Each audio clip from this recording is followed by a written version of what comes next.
बड़े आईक्यू के इस वीडियो में हम पढ़ेंगे एक इंपॉर्टेंट टॉपिक जो है biosphere reserves of India, Bharat के बायोस्फीयर रिजर्व। तो सबसे पहले ये देखना होगा कि बायोस्फीयर रिजर्व क्या होता है। यूनाइटेड नेशंस की एक संस्था है जिसको बोलते हैं UNESCO, United Nations Educational Scientific and Cultural Organization. ये संस्था काम करती है विभिन्न देशों की संस्कृति को बचाने में, जैसे विश्व विरासत स्थल यानी UNESCO world heritage site declare करना, इंटेंजिबल हेरिटेज डिक्लेयर करना यानी अमूर्त विरासत घोषित करना, डांस, म्यूजिक, मॉन्यूमेंट्स, स्मारक, इन सब की रक्षा करना, ये सब काम करती है।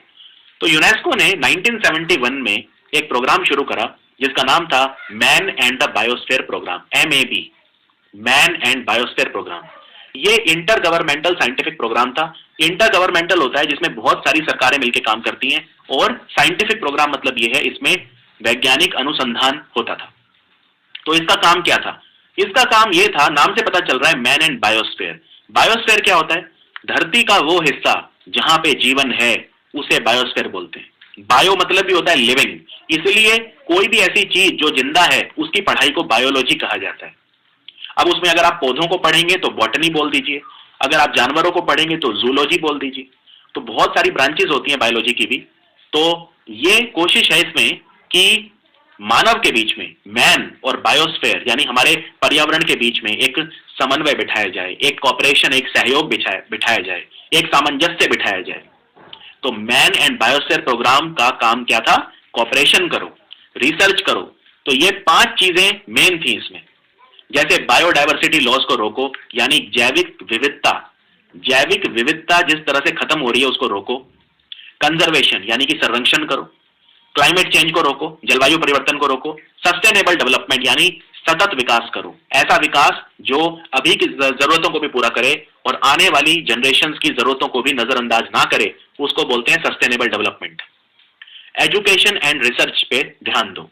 तो ये मैन एंड बायोस्फीयर प्रोग्राम के मेन थ्रस्ट एरियाज थे, यानी कि जिन पे बल देना था वो वाले एरियाज थे। अब बायोस्फीयर क्या होता है ये समझिए। बायोस्फीयर मैंने बता दिया, धरती पे जहां जहां जीवन है वो बायोस्फीयर है। तो बायोस्फीयर रिजर्व क्या होगा फिर? बायोस्फीयर रिजर्व एक ऐसा एरिया होता है जहां पे हमें ये 5 काम करने हैं। तो यूनेस्को हर देश पहले क्या करता है? अपने पहले खुद के डोमेस्टिक बायोस्फीयर रिजर्व बनाता है, फिर यूनेस्को से अप्रूव कराता है।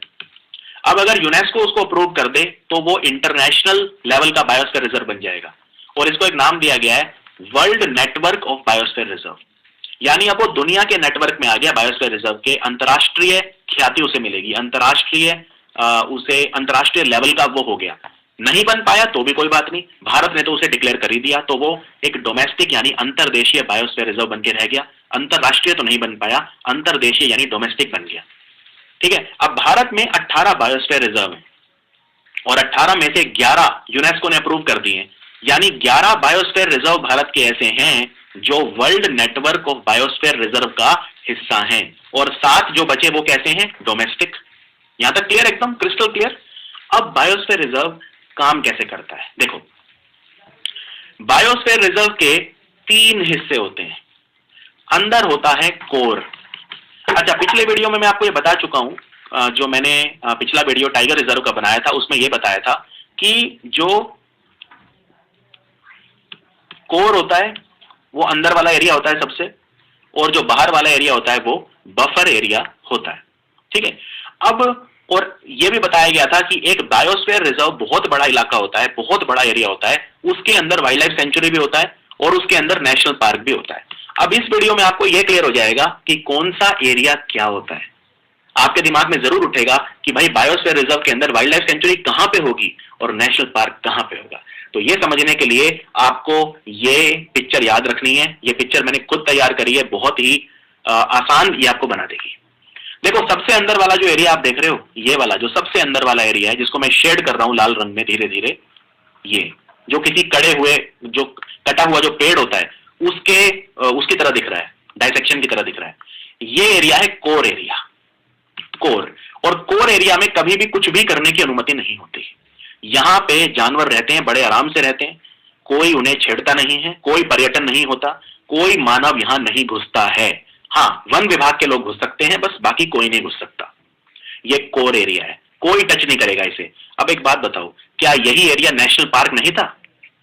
तो जो कोर एरिया होता है वो बिल्कुल नेशनल पार्क जैसा होता है। इनफैक्ट एक बायोस्फीयर रिजर्व का जो कोर एरिया होता है उसी के अंदर नेशनल पार्क बनता है। अब हम आते हैं दूसरे एरिया पे। दूसरे एरिया को बोलते हैं बफर एरिया। बफर एरिया में कुछ चीजें अलाउड हैं, जैसे आप वहां पे लकड़ी जो होती है, जो जलाने के लिए लकड़ी चाहिए, ट्राइबल लोगों को चाहिए या स्थानीय निवासियों को चाहिए, वो वहां से इकट्ठी कर सकते हैं।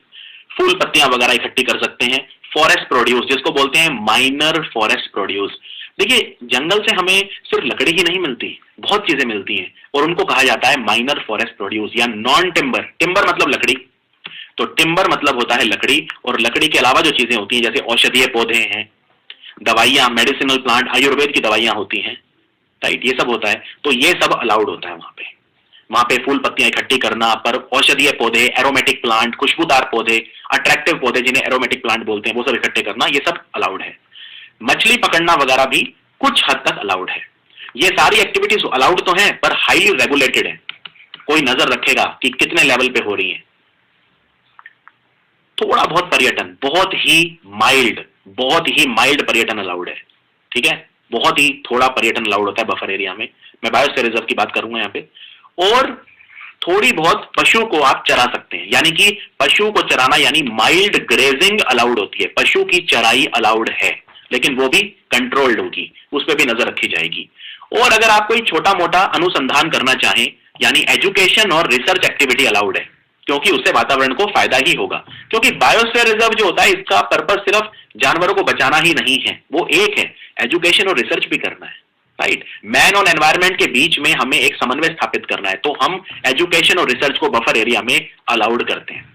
अब एक बात बताइए, क्या ये सारी एक्टिविटीज आपको वाइल्ड लाइफ सेंचुरी की याद नहीं दिलाती? तो अब अगर मुझे एक बायोस्फीयर रिजर्व में वाइल्ड लाइफ सेंचुरी बनाना होगा तो मैं कहां बनाऊंगा? बफर एरिया में बनाऊंगा। क्लियर और नॉट क्लियर?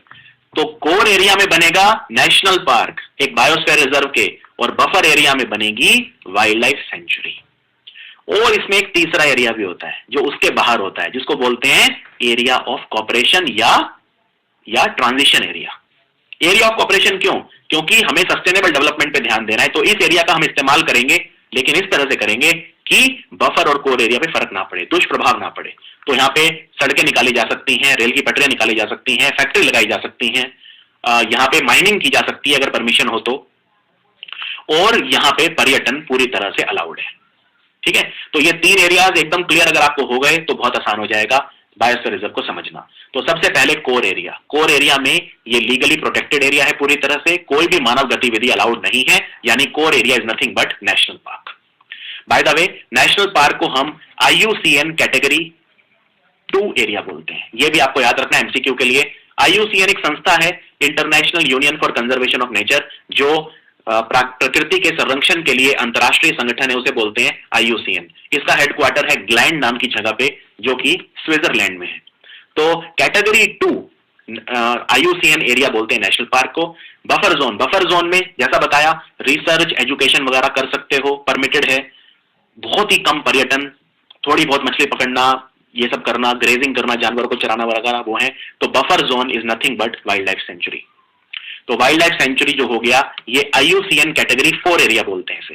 मैं रिपीट करता हूं, जो नेशनल पार्क होता है IUCN कैटेगरी 2 एरिया होता है, और जो बफर एरिया होता है, यानी कि जो वाइल्ड लाइफ सेंचुरी होता है, वो wild life century IUCN category 4 area होता है, और IUCN कैटेगरी 2 होता है नेशनल पार्क। फिर मैनिपुलेशन जोन, यानी कि यहाँ पे सब कुछ अलाउड है। एग्रीकल्चर कर सकते हो, जंगल लगा सकते हो, ह्यूमन सेटलमेंट, यानी लोग रहते भी हैं यहाँ पे। जैसे मान लो अगर कोई गांव बसा हुआ है, तो गांव को फिर हम जाने को नहीं बोलेंगे, गांव को अलाउ करेंगे वहां पे। तो ऐसी जगह पे मानव पशु संघर्ष भी कई बार देखे जाते हैं, क्योंकि जानवर जब बाहर निकल के आएगा, पहले कोर एरिया से बाहर निकलेगा, फिर बफर में आएगा, फिर बफर से बाहर निकलेगा तो वहां गांव वगैरह बसे होंगे, उनमें जाएगा। तो ये लेकिन वो एरिया है जहां हमें कॉपरेशन स्थापित करना है, ठीक है। मानव पशु संघर्ष तो होते भी हैं, लेकिन अल्टीमेटली कॉपरेशन भी होता है। तो दोनों के बीच में कॉपरेशन होता है, सहयोग होता है। तो ये वो एरिया है, यानी यहाँ पे मानव और पशु, उनके बीच हमें एक हार्मनी एस्टेब्लिश करनी है। इसको बोलते हैं ट्रांजिशन एरिया या मैनिपुलेशन एरिया। और कई बार हम क्या करते हैं, किसी एरिया को इको सेंसिटिव जोन डिक्लेयर कर देते हैं, उस केस में फिर हम गतिविधियां वगैरह अलाउ नहीं करते हैं, उसमें फिर हम सब कुछ रोक देते हैं, बट अदरवाइज यहाँ पे लिमिटेड एक्टिविटीज सारी अलाउड होती हैं, यहाँ पे लोग भी बसे रहते हैं। इसको बोलते हैं ट्रांजिशन या मैनिपुलेशन एरिया।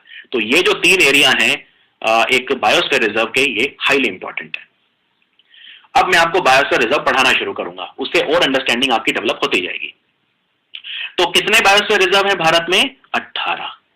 18 में से 11 यूनेस्को ने अपने वर्ल्ड नेटवर्क में अप्रूव करे हुए हैं और 7 हमारे देसी हैं यानी डोमेस्टिक है। तो एक एक करके कवर करेंगे। पहले आपको लोकेशन दिखाता हूं, कुछ कुछ करके दिखाऊंगा, लोकेशन सारी एक साथ नहीं, क्योंकि बड़े एरिया होते हैं तो एक ही मैप में सारे डाल देता तो बहुत ही ज्यादा वो होच पोच हो जाता। सबसे पहले ऊपर से यहां से स्टार्ट करते हैं। नंदा देवी, नंदा देवी जो है ये उत्तराखंड में है। नोकरेक, नोकरेक जो है ये बायोस्फीयर रिजर्व, ये मेघालय में है। नीलगिरी, नीलगिरी बहुत ही इंपॉर्टेंट पहाड़ियां हैं और नीलगिरी बायोस्फीयर रिजर्व भारत के 3 राज्यों में है, तमिलनाडु, केरल और कर्नाटक। और ग्रेट निकोबार, ग्रेट निकोबार जो है ये अंडमान निकोबार में है, बंगाल की खाड़ी में। तो और यहाँ पे टेबल में भी लिख दिया गया है कि ये इन चारों के नाम, जैसे मैंने आपको 4 दिखाए तो फिर चारों की टेबल भी है, जिससे टेबल में आपको याद करना आसान हो जाए। आप ये भी देख सकते हैं कि भाई कौन सा कहां पे है, किस जिले में है। हालांकि जिला नहीं आता एग्जाम में, लेकिन एक अंडरस्टैंडिंग के लिए आप, अगर आप उस जिले के, उस स्टेट के हैं तो फिर आप देख सकते हैं। तो नीलगिरी जो है ये 3 राज्यों में है, तमिलनाडु, केरल, कर्नाटक। नंदा देवी उत्तराखंड में है, नोकरेक जो है ये मेघालय में है और ग्रेट निकोबार अंडमान निकोबार में है। अब एक एक करके डिटेल में पढ़ते हैं चारों को। 4 दिखाई मैंने आपको, चारों को पढ़ते हैं डिटेल में। सबसे पहले नीलगिरी बायोस्फीयर रिजर्व। अब नीलगिरी बायोस्फीयर रिजर्व जो है ये तो बहुत बड़ा एरिया है, तो इसके अंदर वाइल्ड लाइफ सेंचुरी भी होगी, नेशनल पार्क भी होगा। तो कोर एरिया में तो नेशनल पार्क होगा और बफर एरिया में वाइल्ड लाइफ सेंचुरी होगी, और फिर बाहर तो ट्रांजिशन जोन है, उससे हमें कोई लेना देना नहीं है। तो इसमें कौन कौन से नेशनल पार्क और वाइल्ड लाइफ सेंचुरी हैं नीलगिरी बायोस्फीयर रिजर्व में? इसमें इतने सारे वाइल्ड लाइफ सेंचुरी और नेशनल वो हैं, ठीक है। सबसे पहले साइलेंट वैली नेशनल पार्क है इसमें, जो केरल में है। मुकुर्थी नेशनल पार्क है जो तमिलनाडु में है।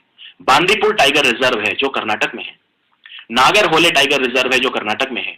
मुदुमलाई टाइगर रिजर्व है जो तमिलनाडु में है। वायानाड वाइल्ड लाइफ सेंचुरी जो केरल में है। अरालम वाइल्ड लाइफ सेंचुरी जो केरल में है और सत्यमंगलम टाइगर रिजर्व जो तमिलनाडु में है। तो इससे ही आप अंदाजा लगा सकते हैं कि नीलगिरी बायोस्फीयर रिजर्व कितना बड़ा होगा। और नीलगिरी बायोस्फीयर रिजर्व भारत का पहला बायोस्फीयर रिजर्व था, 1986 में बना था। सबसे पहला भारत का जो बायोस्फीयर रिजर्व था वो कौन सा था? Nilgiri biosphere reserve. इसमें क्या आपको यह भी याद रखना है कि एक बायोस्फीयर रिजर्व के अंदर कौन कौन सी वाइल्ड लाइफ सेंचुरी और ये है? उतना जरूरी नहीं है। हालांकि यूपीएससी का 2017 का जो एग्जाम था उसमें क्वेश्चन आया था एकदम डिट्टो, मैं आगे बताऊंगा वो क्या क्वेश्चन था। अब नीलगिरी जो है ये बायोस्फीयर रिजर्व, इसकी कुछ विशेषताएं बताता हूं। सबसे पहले नीलगिरी के जो पहाड़ हैं इन्हें अंग्रेजी में ब्लू माउंटेन कहा जाता है। नील का मतलब भी होता है नीला, गिरी मतलब होता है पहाड़, नीला पहाड़ यानी ब्लू माउंटेन। तो नीलगिरी के पहाड़ों को ब्लू माउंटेन बोलते हैं और ये पश्चिम घाट का हिस्सा है। और पूरा का पूरा पश्चिम घाट यूनेस्को वर्ल्ड हेरिटेज साइट है, 2012 में डिक्लेयर हुआ था। तो नीलगिरी के पहाड़ भी वर्ल्ड हेरिटेज साइट का हिस्सा है, क्योंकि पश्चिमी घाट तो बहुत बड़े हैं। ये अगर मैं दक्षिण भारत बनाऊं तो पश्चिम घाट तो यहीं से स्टार्ट हो जाते हैं, ऊपर से एकदम यहां से, यानी कि महाराष्ट्र हो गया, फिर गोवा छोटा सा, फिर कर्नाटक और फिर केरल, ये पूरे पश्चिम घाट हैं। तो इसमें नीलगिरी यहां कहीं पे आता है, तो पश्चिम घाट का हिस्सा है नीलगिरी। और ये देयरफॉर क्योंकि पूरा वेस्टर्न घाट एक वर्ल्ड हेरिटेज साइट है, तो ये भी वर्ल्ड हेरिटेज साइट ऑटोमेटिकली हो गया। नीलगिरी को ब्लू माउंटेन बोलते हैं जैसे मैंने बताया, और यूनेस्को के world network of biosphere reserve में भी आता है। मैं आपको एक आखिर में इस वीडियो के एक मैप दिखाऊंगा, एक नक्शा दिखाऊंगा, जिनमें से 18 में से जो 11 हैं यूनेस्को के द्वारा अप्रूव्ड, वो एक मैप में होंगे। तो उससे आपकी बहुत जल्दी अंडरस्टैंडिंग बन जाएगी कि वो 11 कौन से हैं। अलग अलग से आपको याद नहीं करना पड़ेगा कि ये वाला यूनेस्को वाले में है या नहीं है, आप वो मैप के थ्रू याद कर पाएंगे। यहाँ पे वैसे तो देखो कोई भी बायोस्फीयर रिजर्व है, हजारों तरह के एनिमल रहते हैं, लेकिन जो 2 सबसे मुख्य हैं यहाँ पे वो है नीलगिरी ताहर, नाम ही है नीलगिरी ताहर, और ये तमिलनाडु का स्टेट एनिमल है। तमिलनाडु का राजकीय पशु है नीलगिरी ताहर। और दूसरा है लायन टेल्ड मकायू, ये एक बंदर जैसा दिखता है ये जानवर, लायन टेल्ड मकायू इसे कहा जाता है। तो ये 2 विशेष जानवर आपको याद रखने हैं। ये वाला जानवर है नीलगिरी ताहर जो तमिलनाडु का स्टेट एनिमल है, और ये जो बंदर जैसा दिख रहा है ये है लायन टेल्ड मकायू। अब हम बात करते हैं नंदा देवी के बारे में। देखो नंदा देवी बायोस्फीयर रिजर्व उत्तराखंड में है, मैप में हम देख चुके हैं। और इसमें नंदा देवी नेशनल पार्क आता है, यानी कि इसका जो कोर एरिया है वो क्या है, नंदा देवी नेशनल पार्क। और इसमें एक और नेशनल पार्क है, valley of flower national park. और आपको बता दूं, नंदा देवी और वैली ऑफ फ्लावर दोनों के दोनों यूनेस्को वर्ल्ड हेरिटेज साइट है। तो उत्तराखंड के दो वर्ल्ड हेरिटेज साइट हैं, एक तो नंदा देवी और एक वैली ऑफ फ्लावर, फूलों की घाटी, दोनों वर्ल्ड हेरिटेज साइट है। तो नंदा देवी बायोस्फीयर रिजर्व के जो मैक्सिमम एरिया है वो यूनेस्को वर्ल्ड हेरिटेज साइट है, और ये world network of biosphere reserve में भी आता है। नंदा देवी भारत की दूसरी सबसे ऊंची चोटी है, किसके बाद, कंचनजंगा के बाद। कंचनजंगा 8,598 मीटर है, हिमालय की चोटी है कंचनजंगा। वैसे याद रखिए केटू कंचनजंगा से भी ऊंची है, केटू की ऊंचाई 8,611 मीटर है, पर केटू को हम काउंट नहीं करते क्योंकि डिस्प्यूटेड एरिया में आती है, ठीक है। और वैसे भी काराकोरम के पहाड़ों में आती है, हिमालय के पहाड़ों में नहीं आती। तो के का मतलब भी काराकोरम है यहाँ पे, केटू काराकोरम। और जो इसको एक और भी नाम है, गॉडविन ऑस्टिन पीक भी कहते हैं, गॉडविन ऑस्टिन चोटी भी कहा जाता है इसे। तो केटू को हम काउंट नहीं करते हैं। तो भारत की सबसे ऊंची चोटी जो है वो कंचनजंगा है, हिमालय की चोटी है 8,598 मीटर, और दूसरी सबसे ऊंची चोटी है नंदा देवी। तो नंदा देवी दूसरी सबसे ऊंची चोटी भारत की है 7,816 मीटर, और पूरी दुनिया में 23वीं सबसे ऊंची पर्वत चोटी है नंदा देवी। तो इसको वर्ल्ड हेरिटेज का जो दर्जा मिला था, मैंने बताया नंदा देवी और वैली ऑफ फ्लावर, तो इनको मिला था 1988 में। यहाँ के जो सबसे इंपॉर्टेंट जानवर हैं वो हैं हिमालयन मस्क डियर। ये जो जानवर देख रहे हो इसको बोलते हैं मस्क। मस्क डियर को हिंदी में कस्तूरी मृग बोलते हैं, इसको हिंदी में कस्तूरी मृग कहा जाता है, और ये उत्तराखंड का स्टेट एनिमल है। तो उत्तराखंड का स्टेट एनिमल क्या है, हिमालयन मस्क डियर यानी कस्तूरी मृग। तो ये है वो। फिर है हिमालयन ताहर, जैसे नीलगिरी ताहर था वैसे ये हिमालयी ताहर है, ये बर्फ वाली जगह पे मिलता है। और स्नो लेपर्ड यानी बर्फीला तेंदुआ। बर्फीला तेंदुआ और तेंदुआ में क्या फर्क होता है, और टाइगर और लायन में क्या फर्क होता है। देखो टाइगर, लायन और लेपर्ड यानी कि बाघ, शेर और तेंदुआ तीनों गरजते हैं, रोर करते हैं, इनकी गर्जन होती है। बर्फीला तेंदुआ शांत रहता है। तो बर्फीला तेंदुआ जो होता है, स्नो लेपर्ड, ये हिमाचल का स्टेट एनिमल है, हिमाचल प्रदेश का, ठंडी जगह पे मिलता है। हिमालय ब्लैक बियर यानी काला भालू, लंगूर और रीसस मकाक। लंगूर तो आपको पता है क्या होता है, और रीसस मकाक ये है, इसको रीसस मंकी बोलते हैं। मैकाक मतलब कुछ नहीं, मैकाक या मकायू भी बोल सकते हो आप, इसे कोई दिक्कत नहीं है। मकायू, कुछ लोग मकायू प्रेफर करते हैं, कुछ मकाक बोलते हैं। मेरे जो प्रोफेसर थे आज से 15 साल पहले जिनसे मैं पढ़ता था वो मकायू बोलते थे, तो मैं भी मकायू बोलता हूँ। कहते हैं ना, एक शिष्य जो गुरु से सीखता है वही आगे बताता है। तो रीसस मंकी भी बोलते हैं, मकायू कुछ नहीं है, मकायू मतलब मंकी। तो ये जो है ये है रीसस मंकी, और बाकी नॉर्मल लंगूर भी वहां पे होते हैं। अब बात करते हैं नोकरेक बायोस्फीयर रिजर्व। तो नोकरेक बायोस्फीयर रिजर्व जो है ये मेघालय में है। अब मेघालय में आप जानते हैं 3 तरह की पहाड़ियां हैं, एक तो खासी की पहाड़ियां, एक गारो की पहाड़ियां और एक जयंतिया। ये 3 पहाड़ियां हैं मेघालय में। तो मेघालय में जो गारो की पहाड़ियां हैं, वेस्ट गारो, उनकी सबसे ऊंची चोटी है नोकरेक, इसलिए इसका नाम हो गया नोकरेक बायोस्फीयर रिजर्व। और यहाँ पे जो कोर एरिया है वो है Nokrek national park. National park ही होगा कोर एरिया, राइट। और ये भी यूनेस्को के वर्ल्ड नेटवर्क में आता है। तो यहाँ पे क्या मिलेगा आपको नोकरेक बायोस्फीयर रिजर्व में, देखो नोकरेक बायोस्फीयर रिजर्व में आपको जो सबसे इंपॉर्टेंट 3 या 4 जानवर मिलेंगे, उसमें रेड पांडा, और रेड पांडा सिक्किम का स्टेट एनिमल है, सिक्किम का राजकीय पशु है रेड पांडा, ये मिलेगा, और ये बहुत ही रेयर है, बहुत ही दुर्लभ पशु है ये। फिर स्टंप टेल्ड मंकी, मकैक, ये है स्टंप टेल्ड मंकी। ये है पिग टेल्ड मंकी, ये वाला पिग टेल्ड मंकी, इनकी पूंछ की बनावट के हिसाब से इनके नाम रखे। और हुलोक गिबन, ये अरुणाचल का स्टेट एनिमल है, ये दिख रहा है ये वाला बंदर जैसा, ये हुलोक गिबन कहते हैं। और ये बहुत इंपॉर्टेंट है क्योंकि अरुणाचल ने स्टेट एनिमल बदल लिया है। अरुणाचल का स्टेट एनिमल पहले मिथुन होता था, और नागालैंड का भी मिथुन होता था, लेकिन अब अरुणाचल का स्टेट एनिमल नया जो बना है वो है हुलोक गिबन। वहां की सरकार ने स्टेट एनिमल को चेंज कर दिया है, पहले मिथुन होता था, अब है हुलोक गिबन।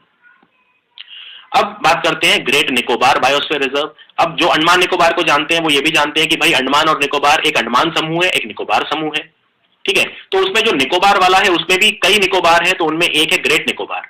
तो ग्रेट निकोबार आइलैंड जो है इसका लगभग 85% एरिया ये बायोस्फीयर रिजर्व से ढका है, और ये भी यूनेस्को के मैन एंड बायोस्फीयर प्रोग्राम में है, और ये बायोस्फीयर रिजर्व काफी बड़ा है ये भी। अब इसका कोर एरिया क्या है, तो याद रखिए इसमें 2 नेशनल पार्क हैं। नॉर्थ की तरफ अगर आप देखेंगे तो नॉर्थ की तरफ बोलते हैं कैम्बल बे नेशनल पार्क, जो कोर एरिया है इसका, और इसका जो साउथ का एरिया है वो है गैलाथिया नेशनल पार्क। तो 2 नेशनल पार्क कोर एरिया में है इसके, एक तो है कैम्बल बे नेशनल पार्क और एक है गलाथिया नेशनल पार्क। तो ये अंडमान निकोबार में है। यहां पे आपको मिलेगा सॉल्ट वाटर क्रोकोडाइल, और आपको बता दूं सॉल्ट वाटर क्रोकोडाइल मगरमच्छ होता है जो नमकीन पानी में यानी सॉल्ट वाटर में मिलता है, और ये सबसे बड़ा मगरमच्छ होता है पूरी दुनिया का। It is the largest crocodile, ये सबसे बड़ा मगरमच्छ होता है। उसके बाद ये एक जायंट लेदरबैक सी टर्टल है, टर्टल मतलब कछुआ, तो ये जो कछुआ है बहुत ही बड़ा है साइज में, इसलिए इसको जायंट बोलते हैं, जायंट लेदरबैक सी टर्टल। वैसे भारत में छोटे कछुए भी मिलते हैं, जैसे उड़ीसा में मिलता है ओलिव रिडली टर्टल। अब वो ओलिव रिडली कछुआ बहुत छोटा सा होता है, उसके मुकाबले ये तो बहुत बड़ा है, तो ये है। उसके अलावा मलयान बॉक्स टर्टल, ये भी एक टर्टल का प्रकार है। और निकोबार ट्री श्रू, ये गिलहरी जैसा जो ये दिख रहा है जानवर, इसको बोलते हैं निकोबार ट्री श्रू। ये यहाँ पे एनिमल्स मिलते हैं ग्रेट निकोबार बायोस्फीयर रिजर्व में। तो 18 में से 4 हमने कर लिए डिटेल में, अब अगले 4 करते हैं। अब हम बात करेंगे मानास बायोस्फीयर रिजर्व असम में जो है, सुंदरबंस की बात करेंगे, हम सिमलीपल उड़ीसा की बात करेंगे, और हम गल्फ ऑफ मन्नार की बात करेंगे। ये है 4, गल्फ ऑफ मन्नार, मनास, सुंदरबन और सिमलीपल। पहले मनास की बात करते हैं इन चारों में। तो मनास नेशनल पार्क जो है, मनास बायोस्फीयर रिजर्व, इसमें कोर एरिया क्या है? मनास नेशनल पार्क, क्लियर।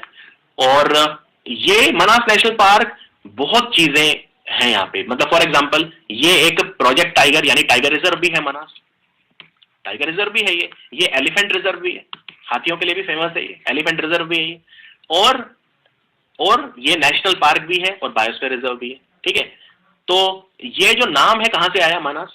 ये नदी है मनास, तो मनास नदी ब्रह्मपुत्र में जाके मिल जाती है, इसलिए इसका नाम मनास बायोस्फीयर रिजर्व है, और इसका कोर एरिया है मनास नेशनल पार्क। ये है मनास नेशनल पार्क, फोटो आप देख सकते हैं, उतनी क्लियर नहीं है, विकिपीडिया पे यही मिली मुझे फोटो। उसके बाद यहाँ पे जानवर कौन कौन से मिलते हैं? तो यहाँ पे 3 बहुत इंपॉर्टेंट जानवर हैं। एक तो है यहाँ पे असम रूफ्ड टर्टल, ये है असम रूफ्ड टर्टल, ये कछुआ है ये भी। ये है खरगोश जिसको हिस्पिड हेयर बोलते हैं, गोल्डन लंगूर, पिग्मी हॉग, ये जो जानवर है इसे पिग्मी हॉग बोलते हैं, और एक भैंस होती है वाइल्ड वाटर बफेलो। और गोल्डन लंगूर को बचाने के लिए, ये स्वर्णिम लंगूर होता है, इसको बचाने के लिए भारत में चक्रशिला वाइल्ड लाइफ सेंचुरी बनी थी। ये क्वेश्चन भी आ सकता है कि भारत की सबसे इंपॉर्टेंट वाइल्ड लाइफ सेंचुरी कौन सी है जहां पे गोल्डन लंगूर मिलता है? तो गोल्डन लंगूर को स्पेशल बचाने के लिए बनी थी चक्रशिला वाइल्ड लाइफ सेंचुरी, जो कि असम में है। ये होता है गोल्डन लंगूर। उसके बाद बात करते हैं gulf of Mannar biosphere reserve. अब गल्फ ऑफ मन्नार है कहां पे? नीचे आ जाओ भारत के एकदम, ये जो एरिया है ये कोरोमंडल कोस्ट कहते हैं इसे, तमिलनाडु का जो एरिया है, तमिलनाडु का जो तट है उसे कोरोमंडल कोस्ट कहा जाता है। तो कोरोमंडल कोस्ट से श्रीलंका की तरफ जाओगे तो बीच का जो एरिया बच जाता है उसे बोलते हैं गल्फ ऑफ मन्नार। यहाँ पे 21 टापू हैं, इन 21 टापुओं को मिला के हम बोलते हैं gulf of Mannar marine national park, यानी समुद्री। अब समुद्री है तो ऑब्वियसली आपको यहाँ बंदर तो मिलेंगे नहीं, तो क्या मिलेगा? यहाँ पे सबसे इंपॉर्टेंट जो जानवर मिलता है वो है डुगोंग, जिसको बोलते हैं सी काउ। ये पानी में तैरती है, इसको सी काउ यानी समुद्री गाय बोलते हैं, डुगोंग कहा जाता है। तो गल्फ ऑफ मन्नार फेमस है डुगोंग के लिए, और ये भी यूनेस्को के world network of biosphere reserve में है। और आप जो तमिलनाडु में थुट्टुकोडी बोलते हैं टूटीकोरिन को, तो जब आप टूटीकोरिन और धनुषकोडी, जो कि बिल्कुल साउथ पॉइंट है धनुषकोडी, वहां से जाओगे श्रीलंका की तरफ, तो बीच वाला जो सारा समुद्र का एरिया उसे बोलते हैं गल्फ ऑफ मन्नार। और यहीं पे 21 टापू जो हैं इनको मिला के बोला जाता है gulf of Mannar marine national park. तो ये gulf of Mannar marine national park core area हो गया इस बायोस्फीयर रिजर्व का। अब बात करते हैं सुंदरबन की। देखो सुंदरबन जो है ये दुनिया के सबसे बड़े मैंग्रोव फॉरेस्ट है। मैंग्रोव फॉरेस्ट डेल्टा वाले एरिया में पाए जाते हैं जनरली, जहां पे नमकीन पानी होता है, जहां पे नदी समुद्र से मिलती है। तो नदी का पानी जो होता है वो मीठा होता है, समुद्र का खारा होता है। तो वहां पे जो मिलते हैं वो अलग तरह के वेटलैंड होते हैं जिन्हें मैंग्रोव कहा जाता है। मैंग्रोव के जो फॉरेस्ट होते हैं ये बहुत ज्यादा घने फॉरेस्ट होते हैं, इनकी जड़ें भी काफी डीप होती हैं पानी में, और ये नमकीन पानी में सर्वाइव कर सकते हैं। इन्हें हेलोफाइट भी कहा जाता है। हेलोफाइट वो पौधे होते हैं जो नमकीन पानी में सर्वाइव कर जाते हैं। तो सुंदरबन बायोस्फीयर रिजर्व, यहाँ ये इसी नाम से नेशनल पार्क है, इसी नाम से टाइगर रिजर्व है और एलिफेंट रिजर्व है। इतना ही नहीं, ये वर्ल्ड हेरिटेज साइट भी और रामसर साइट भी है। तो कितनी सारी चीजें हैं सुंदरबन बायोस्फीयर रिजर्व। ये यूनेस्को वर्ल्ड हेरिटेज साइट भी है, ये रामसर साइट भी है सुंदरबन, ठीक है। रामसर साइट, इस पे हम एक और वीडियो में बात चर्चा करेंगे कभी। एलिफेंट रिजर्व भी है, टाइगर रिजर्व भी है और राष्ट्रीय उद्यान भी है, सब कुछ ही है ये। और सुंदरबन, इसका सुंदरबन नाम क्यों पड़ा? क्योंकि यहाँ पे एक स्पेशल पेड़ होते हैं जिन्हें सुंदरी के पेड़ कहा जाता है, इसीलिए इनका नाम सुंदरबन पड़ा। और पूरी दुनिया में ये सबसे बड़े मैंग्रोव फॉरेस्ट हैं, और ये 2 उसमें फैले हुए हैं, पश्चिम बंगाल में और बांग्लादेश में। पश्चिम बंगाल और बांग्लादेश में फैले हुए हैं सुंदरबन के फॉरेस्ट। अच्छा, इनका जो कोर एरिया है वो क्या बनाएगा? कोर एरिया इनका है Sundarban national park, very simple. Core area तो नेशनल पार्क ही होगा। इनका बफर एरिया कौन सा है? हाँ, तो इनका जो बफर एरिया है, बफर एरिया में क्या होता है? Wild life sanctuary. तो इसमें कौन कौन सी वाइल्ड लाइफ सेंचुरी है? Halliday island wild life sanctuary, Lothian island wild life sanctuary और सजना खली वाइल्ड लाइफ सेंचुरी। यानी सुंदरबन बायोस्फीयर रिजर्व में ये 3 वाइल्ड लाइफ सेंचुरी आती हैं बफर एरिया में। Halliday island wild life sanctuary, Lothian island, Halliday island और सजना खली। और यहाँ पे जो वैसे तो देखो टाइगर रिजर्व है ये, तो टाइगर तो मिलेंगे, रॉयल बंगाल टाइगर मिलता है यहाँ पे, रॉयल बंगाल टाइगर। तो लेकिन और जो फेमस है उनके अलावा, रॉयल बंगाल टाइगर के अलावा यहाँ पे मास्ट फिनफुट नाम का बर्ड मिलता है। ये पक्षी है, पानी में भी तैरता है ये, मास्ट फिनफुट। और एस्ट्यूराइन क्रोकोडाइल, जिसे सॉल्ट वाटर क्रोकोडाइल बोलते हैं, एक ही बात है। एस्ट्यूराइन क्या होता है? एस्ट्यूराइन मतलब, एस्ट्यूराइन आप समझते हो, जैसे जब नदी समुद्र से मिलेगी या तो फैलेगी, फैलेगी तो डेल्टा बनाएगी, और नहीं फैलेगी सीधी मिल जाएगी तो एस्ट्यूरी बनाएगी। तो एस्ट्यूराइन क्रोकोडाइल या सॉल्ट वाटर क्रोकोडाइल एक ही बात है, कोई घबराने वाली बात नहीं। अब बात करते हैं सिमलीपल बायोस्फीयर रिजर्व। देखो सिमलीपल ये उड़ीसा में है, ये सिमलीपल बायोस्फीयर रिजर्व, और ये एलिफेंट रिजर्व भी है और टाइगर रिजर्व भी है, दोनों है। तो सिमलीपल बायोस्फीयर रिजर्व का जो कोर एरिया है वो क्या होगा? वो होगा सिमलीपल टाइगर रिजर्व। और सिमलीपल, इसका नाम सिमलीपल क्यों पड़ा? क्योंकि एक पेड़ होता है जिसको बोलते हैं बॉम्बेक सीबा, इसका वैज्ञानिक नेम है बॉम्बेक सीबा। तो साइमल सिल्क कॉटन, साइमल का मतलब, सिमलीपल जो बना वो साइमल से बना, साइमल का मतलब होता है सिल्क कॉटन। तो ये पेड़ मिलते हैं यहाँ पे लाल रंग के, जिन्हें बॉम्बेक सीबा या सिल्क कॉटन के पेड़ कहा जाता है, इसलिए इसका नाम सिमलीपल हो गया। तो यहाँ पे सिमलीपल नेशनल पार्क है जो कि इसका कोर एरिया है, सिमलीपल नेशनल पार्क, ठीक है, वो कोर एरिया है। हदगढ़ वाइल्ड लाइफ सेंचुरी इसका बफर एरिया है, और कुलदीहा वाइल्ड लाइफ सेंचुरी भी इसका बफर एरिया है। तो सिमलीपल बायोस्फीयर रिजर्व ये मान लेते हैं। तो इसके कोर एरिया में है सुंदरबन, सुंदरबन नेशनल पार्क, और या टाइगर रिजर्व भी बोल सकते हो, ठीक है। कल मुझे कुछ बच्चों ने पूछा कि अगर मान लो कोई नेशनल पार्क भी हो और टाइगर रिजर्व भी हो तो क्या प्रेफर करें बोलना, नेशनल पार्क बोले कि टाइगर रिजर्व बोले? आपकी मर्जी है, जो मर्जी बोले, दोनों ठीक है, क्योंकि वो तो प्रोजेक्ट टाइगर के अंडर आ गया तो टाइगर रिजर्व बोल बन गया, उसको एक्स्ट्रा पैसे मिलेंगे प्रोजेक्ट टाइगर के अंडर, वरना है तो वो नेशनल पार्क। सिमिलरली अगर कोई वाइल्ड लाइफ सेंचुरी भी है और टाइगर रिजर्व भी है तो क्या बोले? दोनों में कोई भी बोल सकते हो आप, उसमें कोई दिक्कत नहीं है। आप इसको सिमलीपल नेशनल पार्क भी बोल सकते हो। हाँ, लेकिन अगर ये सिमलीपल वाइल्ड लाइफ सेंचुरी होती और तब टाइगर रिजर्व बना होता, तब आप ये नहीं कह सकते थे कि कोर एरिया टाइगर रिजर्व है, सिमलीपल टाइगर रिजर्व नहीं, क्योंकि पहले वो वाइल्ड लाइफ सेंचुरी थी तब टाइगर रिजर्व बना था, तो ऑटोमेटिक वो कोर एरिया नहीं बन जाएगा फिर, ठीक है, ये आपको ध्यान रखना है बस। तो सिमलीपल नेशनल पार्क जो है ये इसके बीच में कोर एरिया हो गया, और इसके बफर एरिया में क्या हो गया? बफर एरिया में इसके 2 वाइल्ड लाइफ सेंचुरी है, हदगढ़ वाइल्ड लाइफ सेंचुरी और कुलदीहा वाइल्ड लाइफ सेंचुरी। यहाँ पे जो सबसे इंपॉर्टेंट एनिमल मिलता है, क्योंकि टाइगर रिजर्व है तो टाइगर तो रह गई, ठीक है, उसके अलावा यहाँ पे गौर मिलता है, गौर जिसे इंडियन बिसॉन भी कहते हैं, ये भैंस जैसा दिखने वाला जानवर, इसे गौर या इंडियन बिसॉन बोलते हैं। और यहाँ पे 2 वाटरफॉल भी हैं, एक तो है जोरांडा और एक बरहापनी वाटरफॉल, और ये भी यूनेस्को वर्ल्ड नेटवर्क का हिस्सा है। अब अगले 4 करते हैं, तो 5 है इसमें। कंचनजंगा वाला पढ़ेंगे, Kanchenjunga biosphere reserve, Dehang Dibang biosphere reserve, Dibru Saikhowa biosphere reserve, Pachmarhi Madhya Pradesh में, और अगस्त्यमाला, भगवान अगस्त्य, ऋषि अगस्त्य थे एक, उनका घर अगस्त्यमाला। तो एक एक करके पढ़ते हैं, यहाँ पे वही टेबल में है जो मैं बता रहा हूं। तो पहले है पंचमढ़ी बायोस्फीयर रिजर्व।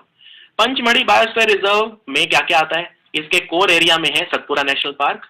तो सतपुरा नेशनल पार्क जो है, और सतपुरा को सतपुरा क्यों बोलते हैं? सत मतलब 7 पर्वत की चोटियां हैं, और सबसे ऊंची चोटी कौन सी है इनमें? धूपगढ़। तो सतपुरा में जो सबसे ऊंची चोटी है उसे धूपगढ़ कहा जाता है, हाईएस्ट पीक धूपगढ़ है। तो सतपुरा नेशनल पार्क है यहाँ पे, और बफर एरिया में है बोरी वाइल्ड लाइफ सेंचुरी और पंचमढ़ी वाइल्ड लाइफ सेंचुरी। और यहाँ पे सांबर मिलता है। सांबर क्या है? सांबर ओडिशा का स्टेट एनिमल है, हिरण जैसा दिखता है। चीतल मिलता है, चीतल बोलते हैं स्पॉटेड डियर को, यानी ऐसा डियर, ऐसा हिरण जिसके शरीर पे धब्बे होते हैं, स्पॉटेड डियर, उसे चीतल भी कहा जाता है। नील गाय मिलती है, नील गाय जो कि दिल्ली का स्टेट एनिमल है। वाइल्ड डॉग्स, और यहाँ पे उड़ती हुई गिलहरियां भी मिलती हैं। जायंट स्क्वायरल, ये देखिए ये डायग्राम में, इसको बोलते हैं इंडियन जायंट स्क्वायरल, काफी बड़ी साइज में होती है, नॉर्मल गिलहरी से बहुत बड़ी और रंग बिरंगी होती है इंडियन जायंट स्क्वायरल। और बिसॉन तो मिलता ही है, इंडियन वुल्फ यानी कि जो लोमड़ी वगैरह हैं वो भी मिलते हैं। तो मैं आपको दिखा देता हूं, सांबर और चीतल में कंफ्यूजन नहीं होनी चाहिए। देखो सांबर जो है ये ओडिशा का स्टेट एनिमल है, ये भी याद रखिए। और सांबर हिरन जो होता है वो बहुत बड़ा होता है साइज में, ये है सांबर हिरन। और ये है धब्बेदार हिरन जिसको चीतल बोलते हैं, ये इसको चीतल बोलते हैं। तो ये चीतल है, धब्बेदार हिरण, और ये जो है ये सांबार है। और सांबार हिरण बहुत ही ज्यादा बड़ा होता है साइज में, इसमें शायद आपको पता नहीं चल पा रहा होगा, लेकिन ये सबसे बड़ा हिरण होता है। जितने भी हिरण के प्रकार है सबसे बड़ा सांबार होता है, और इसलिए खतरे में आ जाता है क्योंकि आसानी से दिख जाता है ये बाघ को या उसको, और आसानी से शिकार इसका किया जाता है। अब बात करते हैं दिहांग दिबांग बायोस्फीयर रिजर्व। दिहांग दिबांग बायोस्फीयर रिजर्व जो है अरुणाचल प्रदेश की बात हो रही है, तो इसमें जो कोर एरिया है वो है moulding national park. Moulding national park, इसका जो बफर एरिया है वो है Dibang wild life century, Dibang wild life sanctuary. और यहाँ पे कुछ दुर्लभ स्तनधारी जीव मिलते हैं, मैमल। स्तनधारी जीव किसको बोलते हैं? जैसे ह्यूमन बींग्स हैं, स्तनधारी जीव की दो विशेषताएं होती हैं जो किसी पशु में नहीं होती। क्या? एक तो इनके बाल होते हैं, बाल किसी और के पास नहीं होते, सिर्फ स्तनधारी जीवों के पास होते हैं, यानी मैमल के पास होते हैं। और दूसरा, ये अपने बच्चों को दूध पिलाते हैं, यानी इनके पास मेमरी ग्लैंड होते हैं, इनके पास स्तन होते हैं, इसलिए इन्हें स्तनधारी जीव बोलते हैं। यही है जो बच्चों को दूध पिलाते हैं, इनके अलावा कोई नहीं पिलाते। ना पक्षी पिलाते, ना एम्फीबियन पिलाते, ना जो दूसरे इंसेक्ट हैं, आर्थ्रोपॉड हैं, कोई नहीं, सिर्फ मैमल्स, इसलिए इन्हें स्तनधारी जीव कहा जाता है। और इनके बाल होते हैं, बाल भी और किसी के नहीं होते। कभी आप मेंढक के बाल नहीं देखेंगे, कभी आप किसी पक्षी के बाल नहीं देखेंगे, पक्षी के पंख देखोगे, बाल नहीं देखोगे, ठीक है? तो पक्षी के पंख जो होते हैं छोटे छोटे, उनको बाल से कंफ्यूज मत करना। हेयर सिर्फ मैमल में होते हैं। तो मोलिंग नेशनल पार्क और दिबांग वाइल्ड लाइफ सेंचुरी है यहाँ पे, और यहाँ पे बहुत ही दुर्लभ वो मिलते हैं मैमल, जैसे मिश्मी टकीन, ये बहुत इंपॉर्टेंट है। मिश्मी एक ट्राइब भी है अरुणाचल में, याद आया? मिश्मी ट्राइब, तो ये है मिश्मी टकीन बोलते हैं इसे। रेड गोरल, ये जो है इसको बोलते हैं रेड गोरल, ये। इसके अलावा यहाँ पे कस्तूरी मृग भी मिलता है, रेड पांडा भी मिलता है, और काला भालू भी मिलता है। नेक्स्ट है Dibru Saikhowa biosphere reserve. Dibru Saikhowa biosphere reserve का कोर एरिया है दिब्रू साइखोवा नेशनल पार्क, और यहाँ पे आपको गोल्डन लंगूर मिलेगा, चक्रशिला वाइल्ड लाइफ सेंचुरी की तरह गोल्डन लंगूर। यहाँ पे एक बहुत इंपॉर्टेंट पक्षी मिलता है जो कहीं और नहीं मिलता, बहुत ही दुर्लभ है, व्हाइट विंग्ड वुड डक। ये है व्हाइट विंग्ड वुड डक। बाकी भैंस है, यहाँ वाटर वाइल्ड बफेलो है, black breasted parrot bill, capped langur और रॉयल बंगाल टाइगर। ये जो पक्षी है ये है ब्लैक ब्रेस्टेड पैरट बिल। और ये जो दिब्रू साइखोवा बायोस्फीयर रिजर्व है, यहाँ पे नदियां भी हैं, जैसे ब्रह्मपुत्र नदी, लोहित नदी और दिब्रू नदी। तो ब्रह्मपुत्र और लोहित नदी तो इस बायोस्फीयर रिजर्व में नॉर्थ में बहती है, और इस बायोस्फीयर रिजर्व के साउथ में बहती है दिब्रू नदी। कंचनजंगा बायोस्फीयर रिजर्व, तो कंचनजंगा बायोस्फीयर रिजर्व, कंचनजंगा क्या है? भारत की सबसे ऊंची हिमालयी चोटी है कंचनजंगा, सिक्किम में है ये कंचनजंगा बायोस्फीयर रिजर्व। ये यूनेस्को वर्ल्ड हेरिटेज साइट है, वेरी इंपॉर्टेंट। और कंचनजंगा बायोस्फीयर रिजर्व यूनेस्को के world network of biosphere reserve में भी आता है। और इसका जो बफर एरिया है वहां पे एक मोनेस्ट्री भी है जिसको बोलते हैं थोलुंग मोनेस्ट्री। ये सिक्किम की बहुत इंपॉर्टेंट मोनेस्ट्री है। मोनेस्ट्री में लोग पूजा करते हैं, बौद्ध धर्म के लोग जाते हैं वहां पूजा करने। सिक्किम में बौद्ध धर्म के लोग बहुत रहते हैं। और यहाँ पे आपको, क्योंकि सिक्किम पूरा बर्फ वाला एरिया है, बर्फ मतलब यहाँ पे पहाड़ी एरिया है, ठंड है, और ऊपर जाओगे कंचनजंगा की तरफ तो ऑफकोर्स बर्फ ही मिलेगी, तो स्नो लेपर्ड मिलेगा, बर्फीला तेंदुआ मिलेगा, मस्क डियर कस्तूरी मृग मिलेगा, हिमालयी ताहर मिलेगा जो उत्तराखंड में भी हमने देखा था, Asiatic wild dog, sloth bear, civet, तो ये सब आपको वहां पे मिलेंगे। अब अगस्त्य माला और इनकी बात करते हैं, जो 3-4 और हैं, जैसे अगस्त्य माला है, कच्छ वाला है, कोल्ड डेजर्ट, अचान कमर, अमरकंटक, शेषाचलम और पन्ना। तो इनको एक एक करके देखते हैं। सबसे पहले कच्छ बायोस्फीयर रिजर्व। तो कच्छ कहाँ पे है? गुजरात में। अब कच्छ जो है बायोस्फीयर रिजर्व, यहाँ पे कोर एरिया में क्या मिलेगा? यहाँ पे आपको मिलेगा, पहली बात तो बता दूं, इसमें दो, जब हम कच्छ की बात करते हैं रन ऑफ कच्छ, तो 2 रन ऑफ कच्छ है। एक है ग्रेट रन ऑफ कच्छ जो बड़ा है, और एक है लिटिल रन ऑफ कच्छ। तो यहाँ पे आपको ये सारी चीजें मिलेंगी। इसमें कच्छ डेजर्ट सेंचुरी है, इसमें जो कच्छ डेजर्ट सेंचुरी है ये आपको मिलेगी ग्रेट रन ऑफ कच्छ में। तो इसमें ये बफर एरिया होगा, इसमें कोई नेशनल पार्क नहीं है, कोई कोर एरिया नहीं है। तो Kutch desert sanctuary great Rann of Kutch में है, और एक है वाइल्ड लाइफ सेंचुरी जो लिटिल रन ऑफ कच्छ में है। तो 2 इसमें वाइल्ड लाइफ सेंचुरी है, नेशनल पार्क कोई इसमें नहीं है। और यहाँ पे काफी, ये दुनिया का सबसे बड़े नमकीन जो सैलाइन और मार्शी एरिया है उनमें आता है ये। यहाँ पे वेजिटेशन वगैरह ना के बराबर होती है क्योंकि रेनफॉल बहुत कम होती है। फिर भी यहाँ पे घास के मैदान होते हैं जिन्हें बोलते हैं बन्नी। तो बन्नी घास के मैदान गुजरात के कच्छ में है। और एक ही जानवर होता है मेन जो यहाँ पे है, वो है इंडियन वाइल्ड एस। ये है इंडियन वाइल्ड एस, ये होता है रन ऑफ कच्छ में। उसके बाद अचान कमर, अमरकंटक बायोस्फीयर रिजर्व, ये जो है ये मध्य प्रदेश और छत्तीसगढ़ में फैला है। अमरकंटक एक बहुत ही इंपॉर्टेंट तीर्थ स्थान है अमरकंटक, और अमरकंटक जो है यहाँ से दो नदियां भी निकलती हैं, नर्मदा और सोन नदी। जो मुख्य हैं वो ये दो हैं, नर्मदा और सोन नदी। और नर्मदा तो आप जानते हैं, नर्मदा और तापी दोनों ये गिर जाती हैं अरब सागर में जाके, और सोन नदी जाके गंगा में मिल जाती है। तो अचान कमर टाइगर रिजर्व है यहाँ पे, अचान कमर टाइगर रिजर्व, और मैकाल के पहाड़ है यहाँ पे। बहुत ही खूबसूरत एरिया है ये अचान कमर अमरकंटक बायोस्फीयर रिजर्व, मध्य प्रदेश छत्तीसगढ़। और ऐसा माना जाता है कि जो विंध्या के पहाड़ है और सतपुरा के पहाड़ है वो यहाँ पे मिलते हैं अमरकंटक में। फिर है अगस्त्यमाला या अगस्त्यमलाई बायोस्फीयर रिजर्व। यहाँ पे ऋषि अगस्त्य रहते थे, उनका घर था ये, ऐसा माना जाता है हमारे पुराणों में, हमारे शास्त्रों में। और यहाँ पे एक जनजाति भी रहती है जिसको बोलते हैं कनिकरण, कनिकरण जनजाति। ये दुनिया की सबसे पुरानी जनजातियों में से है। और यहाँ पे कुछ फेमस जानवर भी हैं, जैसे कि बंगाल टाइगर मिलता है यहाँ पे, एशियाई एलिफेंट मिलता है यहाँ पे, और नीलगिरी ताहर भी यहाँ पे मिलता है। और यहाँ पे एक बहुत ऊंची चोटी भी है, अगस्त्यमाला पहाड़ है, उसकी ऊंची चोटी है 1868 मीटर उसकी ऊंचाई है। उसके बाद cold desert biosphere reserve. Cold desert biosphere reserve Himachal में है, और यहाँ पे कोर एरिया में पिन वैली नेशनल पार्क है हिमाचल का, पिन वैली नेशनल पार्क, और बफर एरिया में चंद्रताल, सरछू और किब्बर वाइल्ड लाइफ सेंचुरी। तो इस बायोस्फीयर रिजर्व में एक नेशनल पार्क है और 3 वाइल्ड लाइफ सेंचुरी है। 3 कौन कौन सी हैं? चंद्रताल, सरछू और किब्बर वाइल्ड लाइफ सेंचुरी। यहाँ पे स्नो लेपर्ड मिलता है कोल्ड डेजर्ट बायोस्फीयर रिजर्व में।